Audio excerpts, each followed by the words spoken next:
I say, bring it on. With America divided and tensions running high, get ready for an election like no other. Join our teams as we follow the campaign trail as America decides. We will win, win, win. Get closer to the action this US election with full reaction and analysis. Sky News, the full story first.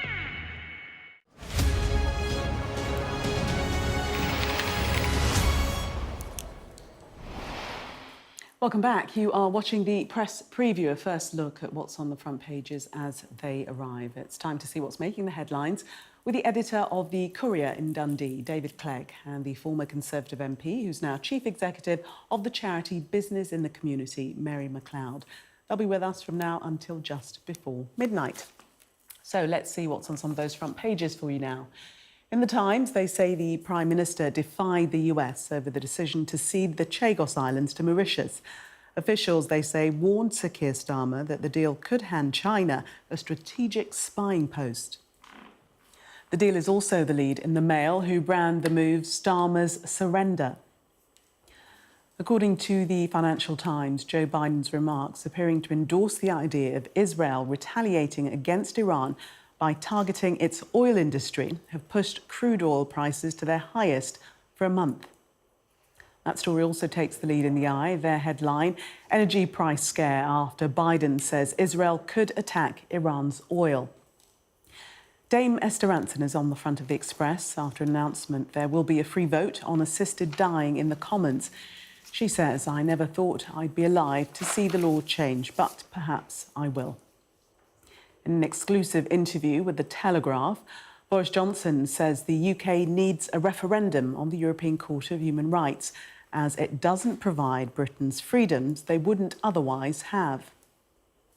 The Mirror has more on the photos of the Princess of Wales that surfaced yesterday, carrying an exclusive interview with a teenager suffering from cancer.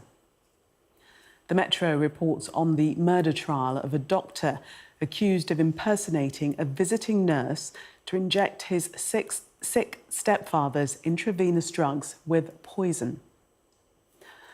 The Sun says the popular quiz show Bullseye is to make a comeback, and it's set to be hosted by cricket star Freddie Flintoff. And the Star says Wi-Fi and phones could be wiped out on Saturday by what they're calling a sun burp. Their headline, brace yourself, Bessie. I'm guessing that's not a technical term. A reminder that by scanning the QR code you'll see on screen during the programme, you can check out the front pages of tomorrow's newspapers while you watch us. And we are joined tonight by David Clegg and Mary Macleod. Welcome to you both. Let's start with the Times and the Chagos Islands, a region perhaps not many had heard of before today, David. I've certainly not been there. I confirm that is the case. This is the story that the islands are going to be handed back to Mauritius in a deal that will see the military base, which is largely a US military base, being kept there. Now, the announcement of that deal today comes after quite a long period of debate. In fact, some international court claims, and this had started under the previous Conservative government and then now has been signed off by Keir Starmer and the Labour Party in government today, but it's causing a lot of controversy, and the Times has a slightly fresh line on it, which is saying that this happened despite private warnings from the US administration that this was a bad idea, and fears that China could establish listening posts on the neighbouring island. It does seem a bit of a strange story in that Joe Biden today had welcomed the deal. In fact, Anthony Blinken, the Secretary of State, said it was a win for diplomacy, I believe. But the Times is reporting that privately, but they're actually quoting a Whitehall source saying it's baffling that this has happened given that we're effectively in a Cold War with China. But however, other government insiders denied that the suggestion that the US had privately warned against the deal or ministers had defied official civil service advice. So it is a little bit unclear about what's going on here, and there has been an attempt from the candidates for the Conservative Party leadership to make political hay out of this today. That seems quite difficult, given it seems that certainly some form of deal was brewing under the Conservatives. And this element about whether America were privately concerned about it seems strange, given the welcome it's had in Washington. So quite what's going on behind the scenes there is not completely clear to me. But Mary, I mean, the line that their concerns that Mauritius could lease some of the islands to China and therefore giving Beijing more influence, that's really the contention, isn't it? Yes, and it's the strategic positioning of those islands, the Chagos Islands, because they are right there sort of between Africa and Indonesia, and therefore it's really sort of, I guess, worrying in terms of what that influence could be. I mean, Chinese development finance initiatives, there's already 47 of them on the islands. They're growing in I guess, influence across the islands. So there is a bit of confusion around the US position on this, and so more will no doubt come out on it. But it's also secondly that Beijing influence. Some of the commentary has also been about this is just a sort of slippery slope to giving up other territories. It's happened during recess. Parliament doesn't go back till Monday, so therefore was this they were trying to do this in a surreptitious way? Who knows? But it's certainly the important bit was the airbase. It's a US-UK airbase, 99-year lease, but of course time tends to fly by quite quickly, so there's certainly concern about it, but the airbase remains. It remains, yes. And the line you're saying about slippery slope, some speculation and accusations that this will lead to Keir Starmer, questioning the rights over the Falklands, over Gibraltar, and this is just the beginning. They have been very quick to deny that suggestion that the Falklands is safe, as the headline in one of the other papers today. I think the issue is here is that there has been a sense that the international climate was against this, that it was going to be difficult to sustain it indefinitely, and therefore some kind of deal needed to be arranged so that they could have certainty over the base, because it's probably as strategically crucial now, given the international climate at the moment, than it's ever been. So the reward of having it sustained for 99 years, although I take the point that, who knows how that progresses and whether they try to change the deal subsequently. It feels like there's been concern that getting something over the line here to make sure that this asset is in place for the foreseeable future is what has driven that. And that is a very different situation to what we see in the Falklands, which obviously have a lot more psychological significance to the British state. And it feels that there's been a tactical decision here made on a military basis. So that which makes me wonder about this idea that the Americans have been opposed to it, because it is. And it may be that they were initially, but given it's a US-UK airbase, they must have had but certainly some agreement. Reported quite differently, that story. Take us to the Eye, Mary, and a story which certainly highlights the power of whatever the American President Joe Biden says. Oil prices set to soar, and this is after his comments saying that he's been discussing possible retaliatory strikes on facilities in Iran with Israel.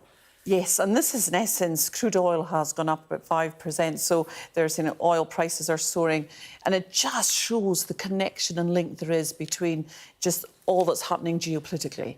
And it just takes one story that can affect the markets and create that inflationary impact on fuel prices. And of course that is petrol prices for the UK customer as part of that.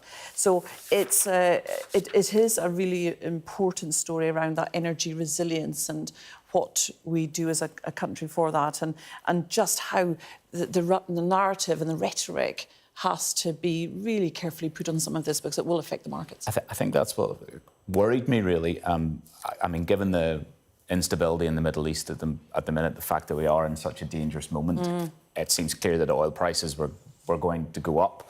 But it is Joe Biden's remarks in particular that have caused this, and on the Financial Times as well is what they're directly linking to. And he said, asked whether the US would support Israel striking Iran's oil facilities, the US president said, we're in a discussion of that. And then he added, I think it would be a little anyway. And if you actually watch the clip, which you guys have been airing through the evening, it felt like one of those Joe Biden moments where you weren't quite clear that he was certain in what he was trying to articulate. And I think that just goes to show that, you know, this is could cause a major economic shock. And you think it's possibly a gaffe? It was clearly an off-the-cuff comment. There was no doubt about that. He just walked over to the reporters and started talking. Yeah. But it has major consequences. And it's also, it's not carefully expressed. It's not quite clear to me, even in his wording, exactly what he means. So I do think that is a cause for concern. Okay. Mary, take us to the Express. Quote from Esther Ranson there, Dame Esther Ranson. I never thought I'd be alive to see the law change, but perhaps I will. Well, this is afoot. Yeah, so this has given her some hope, and she has really led a strong and emotional, heartfelt campaign about assisted dying. And it will be a free vote in Parliament, I'm sure, as part of this, and it could be done before the end of the year. So it's given her hope that there might be a positive outcome. She wants, of course, assisted dying legalised in her lifetime, because of course she has got her own personal stage 4 lung cancer, and so therefore she really wants to be able to make that choice for herself. It's a really difficult one. I think people are very divided on assisted dying, and I think certainly in Parliament it didn't get through the last time on assisted dying. I think a lot of people are worried about, again, how do you contain the decision making on it, and who makes that decision and at what point? And so there's lots of things within it. But there could be a vote as soon as next month. Okay. Mary and David, thank you very much for the moment. Much more coming up after the break. Boris Johnson tells The Telegraph he thinks there should be a referendum on the UK's membership of the European Convention on Human Rights. We'll be discussing that next. Don't go anywhere.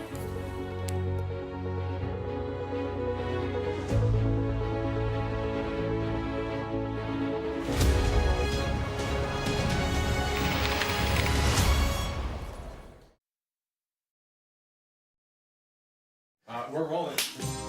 Welcome to the world. Our new podcast, starting now. It's very exciting.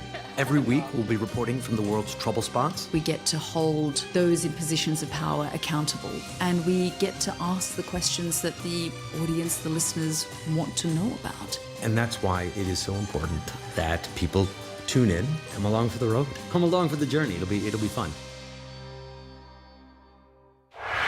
I'm Dominic Waghorn, Sky's International Affairs Editor, covering a world that seems to be unravelling. War, unrest, revolutions. It's not his country, it's ours, and we're going to take it back. They have succeeded for the first time in their country's history in removing a leader from power. Now, freedom! There was fighting here, but there's clearly now a lull, and they're using it to bring up more ammunition. We take you to the heart of the stories that shape our world. This is a mass exodus in which Russia is hemorrhaging some of its brightest and its best. According to the local weather channel, there have been more than 2,500 lightning strikes, torrential rain and flash flooding, all on top of this week's lethal tornado. What stays with you most in this job is some of the people you meet. What is your worst fear about what the Russians want to do to the children? They're just boosting demographics by stealing young people. Would you like to take the opportunity, Mr. President, on Sky News to invite Barack Obama to come here? Mr. Trump, are you running for president? Can you confirm it? We're going to take a look, a very serious look. On that day, we saw your fighters killing women, killing children. Was that a mistake? Did you go too far? You couldn't control your fighters? The full force of the state is being used to crush any protest. It's half an hour now past the deadline that Hamas issued with its ultimatum to the people of Ashkelon, and we've now seen a third barrage of rockets coming in. Another alarm. The mood here is jittery and nervous.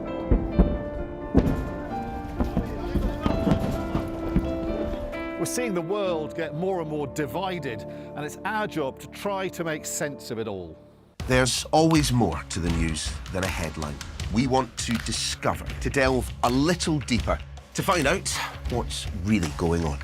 Explanation, analysis, the people at the heart of every story. I'm Neil Patterson, and this is the Sky News Daily Podcast. So, by the end, we'll hopefully all understand what's going on in the world just that little better. Available wherever you get your podcasts. We've got your Sunday mornings covered. From the front page and the sounds of the streets to the voices of the people who make the major calls and big picture politics beyond Westminster. We'll put you at the heart of our story. A new start to Sunday. I'm ready. Are you? Join me, Trevor Phillips, Sunday mornings on Sky News. Welcome back. You are watching the press preview. Still with me, David Clegg and Mary Macleod. Let's have a delve into the Telegraph, shall we, David? As I cut you off before the break, you can kick us off. I don't hold a grudge. So Boris Johnson is saying that we should hold a referendum re-membership of the European Convention on Human Rights. He says there's a strong case to give the public a say. This is Boris Johnson, who obviously is promoting his new memoir, which it feels like it's been going on for about 2 years of promotion on this thing. I've read so much about it in the last few days. But this is an interview with the Telegraph in which he has suggested that there should be a referendum on the ECHR. Now, as someone who reported on the Scottish independence referendum and the Brexit referendum, I can say that my strong conclusion from that experience was there should never be referendums on anything because A, they don't settle the issue, and B, they just cause more problems than they're worth. I think they're a terrible way to settle a question like this.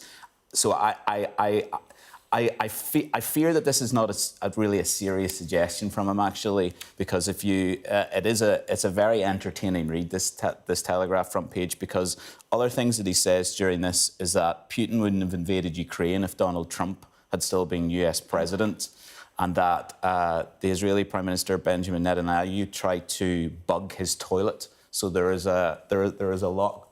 should say it was his toilet in the Foreign Office, not his personal toilet. So there's a lot going on here, but I think obviously this is a touchstone issue for a lot on the right of the Conservative Party, and he will be garnering support from some quarters there. But I think the chances that this is going to be an issue that the Labour government would want to open up is very slim, and I also don't think that it would deal or address with any of the issues that that this tends to get raised in the context of. Mary, former Conservative MP, do you agree with Boris Johnson? Well, on the ECHR at least? Well, it's interesting what the other candidates are saying, because Rob Jenrick is saying, let's get out. The others are saying, let's try and change reform, and if we can't change it, then maybe get out.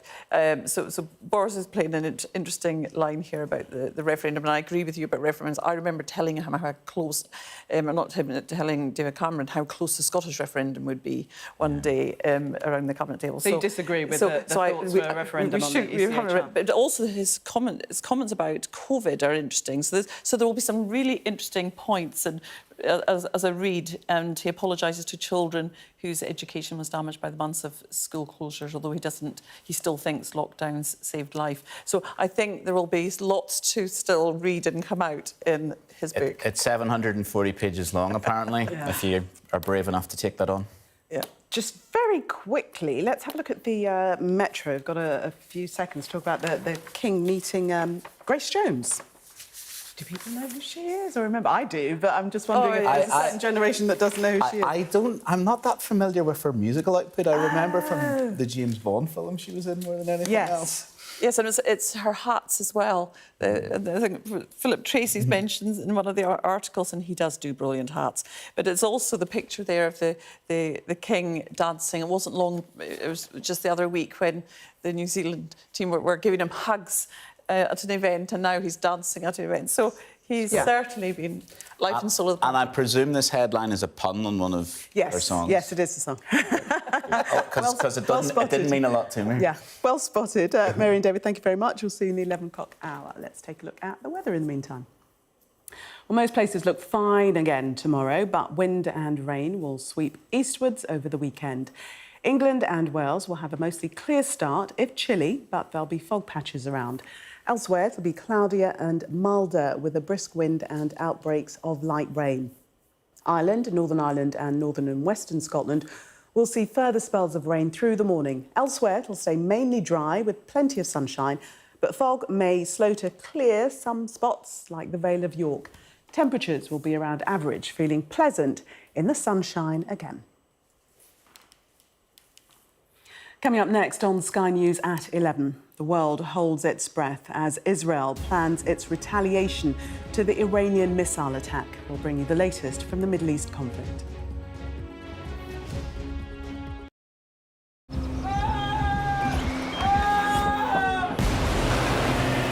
most significant day of this conflict. They keep telling us that they want aid. And this is what's left of it. Heavy vehicle. Why only in America? People want their country to work. Just want a job in a normal life. Why are these homes empty? I want you to be honest with people. That has happened within minutes. Sky News, the full story first. Free wherever you get your news. I say, bring it on. With America divided and tensions running high, get ready for an election like no other. Join our teams as we follow the campaign trail as America decides. We will win, win, win. Get closer to the action this US election with full reaction and analysis. Sky News, the full story first.